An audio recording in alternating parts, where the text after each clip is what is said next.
नमस्कार दोस्तों, मैं रामू कुमार यादव एजुकेशन क्लासेस रामू में आपका स्वागत करता हूं। दोस्तों, आज का हमारा जो वीडियो होगा वो प्रैक्टिस सेट, यानी कि हमने इससे पहले जो टॉपिक किया था शिक्षक की भूमिका, जिसके अंतर्गत सुविधा प्रदाता, अनुसरणकर्ता, नेतृत्वकर्ता, मार्गदर्शक और परामर्शदाता, इन आदि विशेषताओं हमने शिक्षक की भूमिका में पढ़ा। जीवन कौशल के अंतर्गत 10 नंबर का पार्ट प्राइमरी सुपर टेट में ये टॉपिक दिया गया है। यहाँ से प्रश्न 10 नंबर का बनता है। इस 10 नंबर के अंतर्गत हमारा जो तीसरा लेसन था, यानी जो हमारा तीसरा लेसन था शिक्षक की भूमिका, उसके अंतर्गत हमने जो थ्योरी वाला पोर्शन था शिक्षक की भूमिका के बारे में, उसको हमने पढ़ चुका।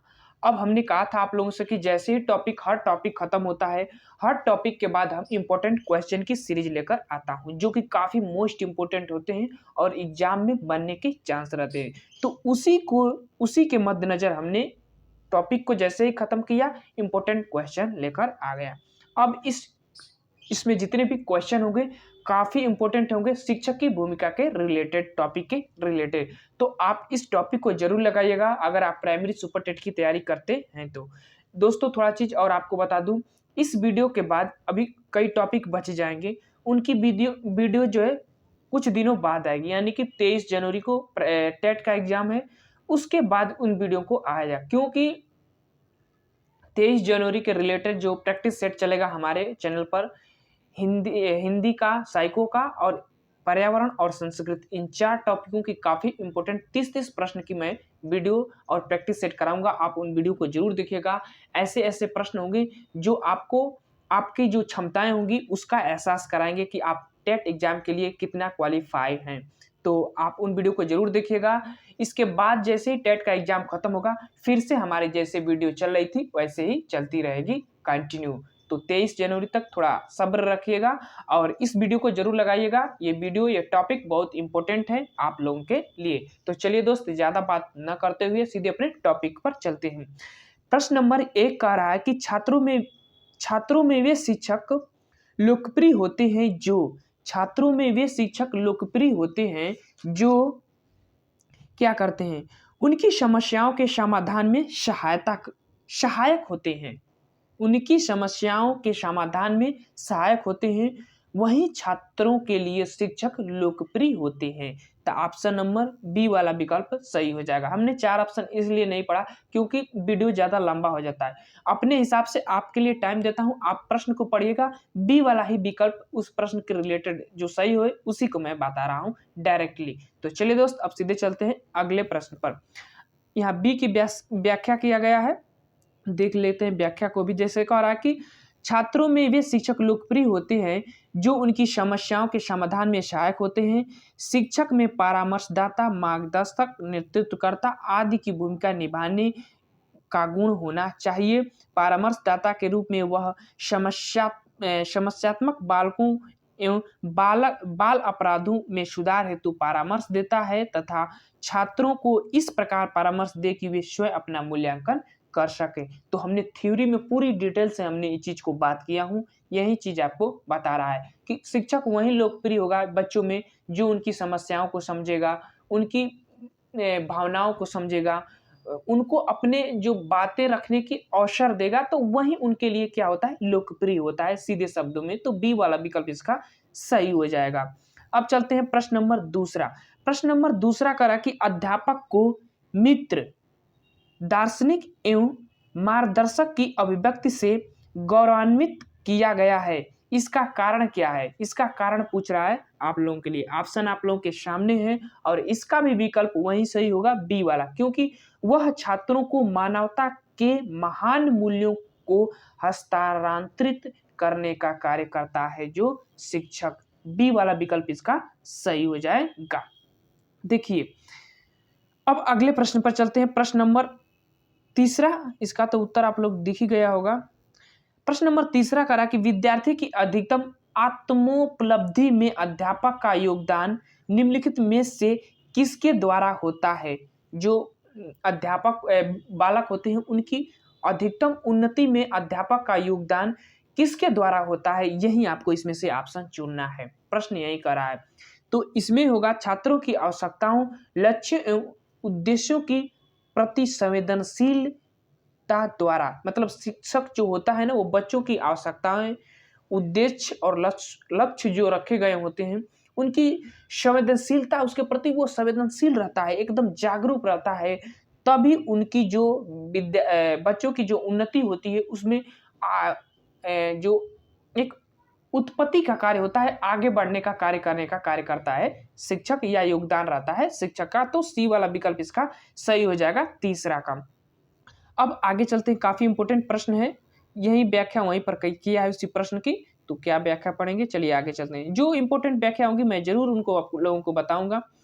अब देखिए इस प्रश्न पे, देखिए नेतृत्वकर्ता के रूप में एक शिक्षक के उत्तरदायित्वों की पहचान करिए, मतलब इस आपको एक शिक्षक के लिए एक नेतृत्वकर्ता की पहचान आपको करना है कि क्या क्या होना चाहिए। देखिए पहला विकल्प है कि चुनौतियों की पहचान करना, मतलब बच्चों की चुनौतियों की पहचान करना।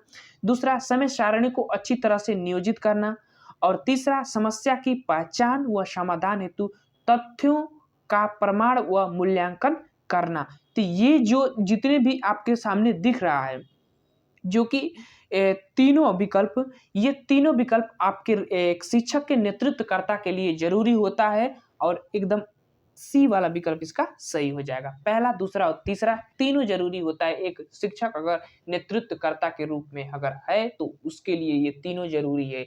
चुनौतियों की पहचान करना, समय सारणी बनाना, समस्या की पहचान कर समाधान हेतु तथ्यों, प्रमाण व मूल्यांकन करना एक शिक्षक का कर्तव्य होता है। सी वाला नेतृत्व वाला कर्ता के अंतर्गत आ जाएगा, सी वाला विकल्प इसका सही हो जाएगा, चौथा का। अब चलते हैं प्रश्न नंबर 5वें। प्रश्न नंबर 5वां कह रहा है कि छात्रों को उनकी उन योग्यताओं और शक्तियों का ज्ञान कराना, ताकि वह अपनी क्षमता के अनुसार समाज के लिए उपयोगी योगदान दे सके। उक्त उत्तरदायित्व शिक्षक की भूमिका, शिक्षक की किस भूमिका को दर्शाता है। तो ये उक्त जो पंक्ति है ये शिक्षक की उत्तरदायित्व होते हैं उसकी किसकी भूमिका को दर्शाने का कार्य कर रहा है। छात्रों को उनकी योग्यताओं और शक्तियों का ज्ञान कराना, ताकि वह अपनी क्षमता के अनुसार समाज के लिए उपयोगी योगदान दे सके। उक्त जो ये वाक्य है, उत्तरदायित्व शिक्षक की किस भूमिका को दर्शाता है, ये आपको बताना है। काफी इंपोर्टेंट प्रश्न है। तो देखिए यहाँ पर प्रश्न के पढ़ने के बाद ये मालूम चल रहा है कि एक मार्गदर्शक का कार्य करेगा, तभी तो वो समाज में अपनी क्षमता के अनुरूप योगदान दे सकते हैं। तो ए वाला विकल्प 5वां का सही हो जाएगा। अब आगे चलते हैं, इसकी थ्योरी इंपोर्टेंट है, देखते हैं थ्योरी को। जैसे देखिए, छात्रों को उनकी योग्यताओं और शक्तियों का ज्ञान कराना, ताकि वह अपनी क्षमता के अनुसार समाज के लिए उपयोगी योगदान दे सके। यह उत्तरदायित्व शिक्षक की मार्गदर्शक भूमिका को दर्शाता है। मार्गदर्शक छात्रों का ध्यान लक्ष्य की ओर आकर्षित करके उसे प्राप्त करने के लिए प्रेरित करता है। जो मार्गदर्शक देता है छात्र उनको मार्ग बताता है, वह छात्रों की संतुलित शारीरिक, मानसिक, भावनात्मक एवं सामाजिक प्रगति में इस प्रकार सहायता देना कि वह अपने वातावरण के साथ संतोषजनक ढंग से समायोजित हो सके। तो ये एक मार्गदर्शक शिक्षक का कार्य होता है। अगर शिक्षक मार्गदर्शक दे रहा है तो ये उसके लिए काफी महत्वपूर्ण होगा, ताकि बच्चे अपनी क्षमता के अनुरूप समाज में योगदान दे सके, जो भी उनकी क्षमताएं होगी उसके अनुरूप। तो मार्गदर्शन का मतलब यही हुआ शिक्षक के प्रति। तो ये वाला विकल्प इसका सही हो जाएगा। ठीक, अब चलते हैं अगले प्रश्न, प्रश्न नंबर 6वां। प्रश्न नंबर 6वां क्या कह रहा है कि विज्ञान एवं कला प्रदर्शनियां, संगीत एवं नृत्य प्रस्तुतियां तथा विद्यालय पत्रिका निकालना डैश डैश के लिए आवश्यक है। तो ये किसके लिए आवश्यक है, ये सब जब एक विद्यालय में निकाला जाता है तो ये किसके लिए आवश्यक है। तो किसके लिए आवश्यक है, ये जो जितने भी निकाला जाता है, देखिए ऑप्शन नंबर 1 को पढ़िएगा, शिक्षार्थियों को सृजनात्मक मार्ग उपलब्ध कराने के लिए निकाला जाता है। तो ए वाला विकल्प इसका सही हो जाएगा। काफी इंपोर्टेंट प्रश्न है, ध्यान में रखिएगा, ए वाला विकल्प इसका सही हो जाएगा। अब चलते हैं प्रश्न नंबर 7। प्रश्न नंबर 7 क्या कह रहा है, प्रश्न नंबर 7 कह रहा है कि एक शिक्षिका अपने शिक्षण में दृश्य श्रव्य सामग्रियों और शारीरिक गतिविधियों का प्रयोग करती है, क्योंकि देखिए दृश्य श्रव्य सामग्रियों और शारीरिक गतिविधियों का प्रयोग करती है, क्यों करती है प्रयोग? क्योंकि इसमें अधिकतम इंद्रियों का उपयोग सीखने को संवर्धित करता है। यानी खुद के अनुभव, इंद्रिय जब खुद की इंद्रियां कार्य करती है किसी भी कार्य में, तो वो ज्ञान काफी किफायती होता है, अस्थायी होता है। और इंद्रिय जनित ज्ञान जो होता है ना, वो बच्चों को ज्यादा समय तक उनको मतलब वो ज्ञान उनके अंदर अस्थायी रहता है। तो इसके लिए सीखने को संवर्धित करने का कार्य करती है इंद्रियों के माध्यम से। तो डी वाला विकल्प उसका सही हो जाएगा, 7वां का। ठीक, अब चलते हैं, देखिए वही चीज इस पर भी लिखा हुआ है थ्योरी में भी। अब प्रश्न नंबर 8, प्रश्न नंबर 8 कह रहा है कि शिक्षकों को अपने विद्यार्थियों की त्रुटियों का अध्ययन करना चाहिए, क्योंकि वे प्रायः डैश डैश की ओर संकेत करती है। तो वो किसके तरफ संकेत करती है? तो ये सब जो किसके तरफ संकेत करती है? तो ये सब संकेत करती है आवश्यक उपचारात्मक युक्तियों की तरफ संकेत करती है। तो इसका डी वाला विकल्प सही हो जाएगा, 8वां का डी वाला विकल्प। आगे चलते हैं, आगे चलने के बाद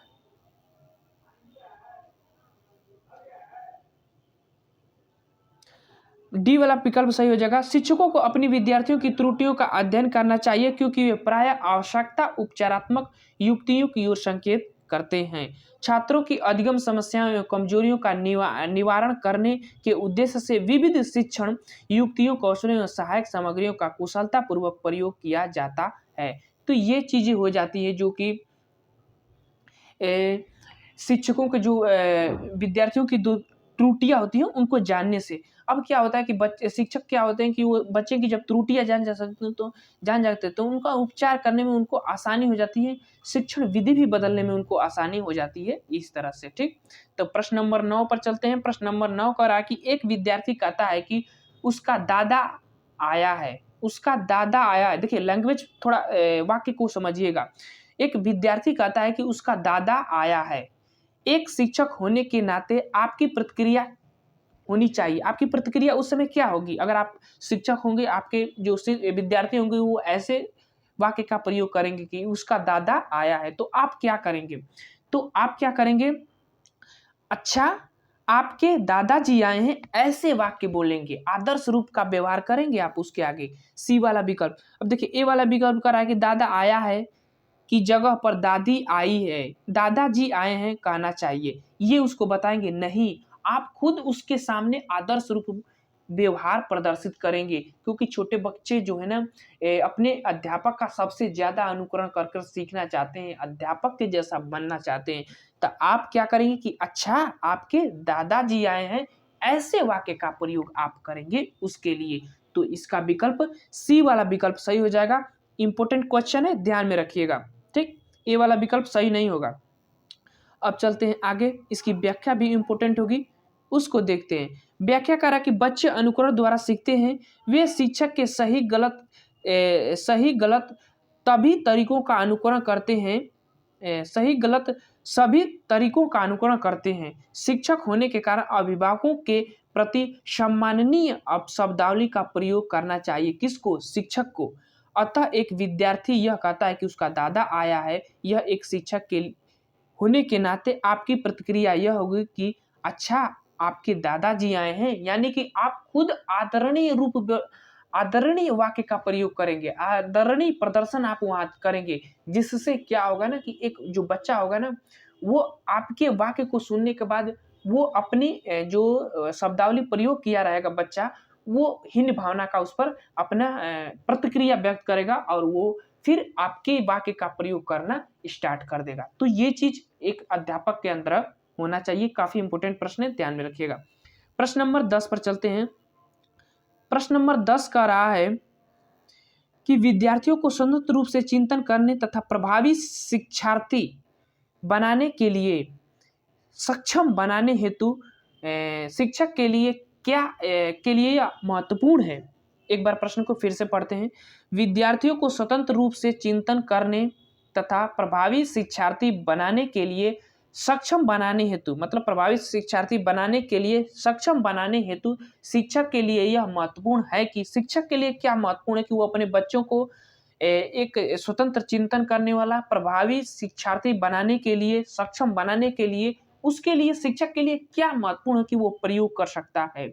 तो क्या प्रयोग कर सकता है, तो वह विद्यार्थियों को सिखाना कि किस प्रकार से अपने अधिगम का अनुवीक्षण करें, किस प्रकार से अपने अधिगम का अनुवीक्षण करें, ये सिखाना चाहिए एक शिक्षक को। ठीक, एक प्रभावी विद्यार्थी को सक्षम और चिंतनशील, स्वतंत्र चिंतनशील बनाने के लिए। ठीक, तो बी वाला विकल्प इसका सही हो जाएगा। ध्यान में रखिएगा 10वां का बी वाला विकल्प। आगे चलते हैं। देखिए डी वाला विकल्प आप लोगों ने नहीं देखा, उसको भी देख लेते हैं कि एक संगठित तरीके से जानकारी प्रस्तुत करना, ऐसा नहीं पुनः स्मरण करने में सरल हो, नहीं, स्मरण नहीं कराना है, तो बी वाला विकल्प ही सही होगा इसका। ठीक, अब चलते हैं आगे। प्रश्न नंबर 11। प्रश्न नंबर 11 कह रहा है कि शिक्षार्थियों के ज्ञान अर्जन में सहायता करने के क्रम में अध्यापकों को किस पर ध्यान केंद्रित करना चाहिए। शिक्षार्थियों के ज्ञान अर्जन करने में सहायता कराने के क्रम में अध्यापकों को किस पर ध्यान केंद्रित करना चाहिए। तो किस पर ध्यान केंद्रित करना चाहिए, देखिए आप किस पर क्या ध्यान केंद्रित करेंगे, यानी कि शिक्षार्थी को सक्रिय भागीदारी के लिए शामिल करेंगे, सक्रिय भागीदारी के लिए शामिल करेंगे शिक्षार्थी को। तो ऑप्शन नंबर सी वाला विकल्प सही हो जाएगा। देखिए पहला वाला जो विकल्प याद से गलत हो जाएगा, अंकों ग्रेड ये भी गलत। देखिए अवधारणाओं को कुशलता नहीं प्राप्त करना है भैया, कुशलता नहीं। ये डी वाला विकल्प भी गलत। ए वाला जो विकल्प आपका सी वाला विकल्प सही हो जाएगा। सक्रिय भागीदारी के लिए शामिल करना है आपको, शिक्षार्थियों को एक ज्ञान अर्जन करने में सहायता प्रदान करना है या क्रम में अध्यापकों को ध्यान केंद्रित करना है, तो सी वाला विकल्प 11 का सही हो जाएगा। आगे चलते हैं। देखिए वही बात यहाँ पर भी लिखा हुआ है। प्रश्न नंबर 12 पर चलते हैं। प्रश्न नंबर 12 इसका विकल्प दो बाद में है, उसको बाद में दिखाएंगे। यदि एक विद्यार्थी विद्यालय में लगातार निरंतर श्रेणी प्राप्त निम्नतर, देखिए सॉरी गलत प्रश्न पढ़ दे रहा हूं, प्रश्न को फिर से पढ़ते हैं। यदि एक विद्यार्थी विद्यालय में लगातार निम्नतर श्रेणी प्राप्त करती है, विद्यार्थी विद्यालय में लगातार निम्नतर श्रेणी प्राप्त करती है, तो उसके अभिभावक को उसकी सहायता हेतु परामर्श दिया जा सकता है। देखिए जब भी प्रश्न आपको समझ में न आए तो प्रश्न को दोबारा पढ़ना चाहिए, नहीं तो प्रश्न आप गलत कर देंगे। तो अभिभावक को उसकी सहायता हेतु परामर्श दिया जा सकता है। क्या दिया जा सकता है परामर्श के रूप में, अगर उसका विद्यार्थी निम्नतर श्रेणी प्राप्त करता है तो देखिए क्या परामर्श देंगे। तो देखिए पहली चीज, पहला ऑप्शन देखते हैं, वह अध्यापकों को घनिष्ठ संगति में कार्य करें, वह अध्यापकों की घनिष्ठ संगति में कार्य करें। और देखिए मोबाइल फोन चलचित्र का मिस बी वाला विकल्प, खेल संगीत अतिरिक्त काल पर रोक लगाएं, नहीं ऐसा चीज नहीं है, रोक नहीं लगाना है। इसका विकल्प ए वाला सही हो जाएगा। डी वाला भी विकल्प देख लेते हैं। उसके बाद जो भली भांति, देखिए यहाँ उत्तर भी दिख गया, ए वाला विकल्प, भली भांति शिक्षा नहीं ले पाए उनके जीवन, तो इसके जो सीधा विकल्प सही होगा वो ए वाला विकल्प इसका सही हो जाएगा 12 का। यानी कि जब आपका विद्यार्थी निम्नतर स्तर श्रेणी प्राप्त करता है हमेशा, तो उस स्थिति में अभिभावक को उसकी सहायता हेतु परामर्श दिया जा सकता है। क्या दिया जा सकता है, तो वो अध्यापकों को घनिष्ठ संगति में कार्य करें, ये दिया जा सकता है। थ्योरी पर चलते हैं, थ्योरी में पूरा समझ में आ जाएगा। जैसे देखिए एक विद्यार्थी विद्यालय में लगातार निम्नतर श्रेणी प्राप्त करता है, तो उसके अभिभावक को उसकी सहायता हेतु यही परामर्श दिया जा सकता है कि विद्यार्थी लगातार विद्यालय आकर अध्यापकों के घनिष्ठ जो संगति होती है में कार्य करे, जिससे उसकी स्थिति में सुधार हो सकता है। मतलब जो घनिष्ठ संगति है उसमें सुधार हो सकता है। अगर घनिष्ठ संगति में वो कार्य करेगा तो उसका सुधार हो सकता है जो निम्न स्तर प्राप्त कर रहा है विद्यालय में विद्यार्थी। तो ये चीज हो जाएगा, ए वाला विकल्प उसका सही हो जाएगा। क्वेश्चन के रिलेटेड आपको विकल्प का उत्तर देना होता है, तो ये चीज को ध्यान में रखिएगा, ए वाला विकल्प उसका सही हो जाएगा। अब चलते हैं प्रश्न नंबर 13 और इस वीडियो का लास्ट प्रश्न। देखिए शिक्षक बच्चों को सृजनात्मक विचारों के लिए प्रोत्साहित कर सकता है। अब आगे विकल्प आपके सामने हैं, कैसे कर सकता है भैया, तो उन्हें समस्या समाधान के लिए विभिन्न तरीकों से सोचने के लिए कहकर। अब और भी विकल्प देख लेते हैं। बी वाला विकल्प, उन्हें बहुविकल्पी प्रश्न देकर उन्हें कंठस्थ तो करा ही नहीं सकते, प्रत्यास्मरण आधारित प्रश्न दे ही नहीं सकते, तो ऑप्शन नंबर ए वाला विकल्प सही होगा क्वेश्चन के रिलेटेड। तो 13 का ए वाला विकल्प सही हो जाएगा। तो ये थे 13 इंपॉर्टेंट क्वेश्चन उस टॉपिक के रिलेटेड, शिक्षक की भूमिका। अगर ये हमारा प्रयास आपको अच्छा लगा तो वीडियो को जरूर लाइक कीजिएगा, शेयर कीजिएगा अपने दोस्तों के पास ज़्यादा से ज़्यादा। तो चलिए दोस्त, वीडियो को समाप्त करते हैं। Thank you for watching this video.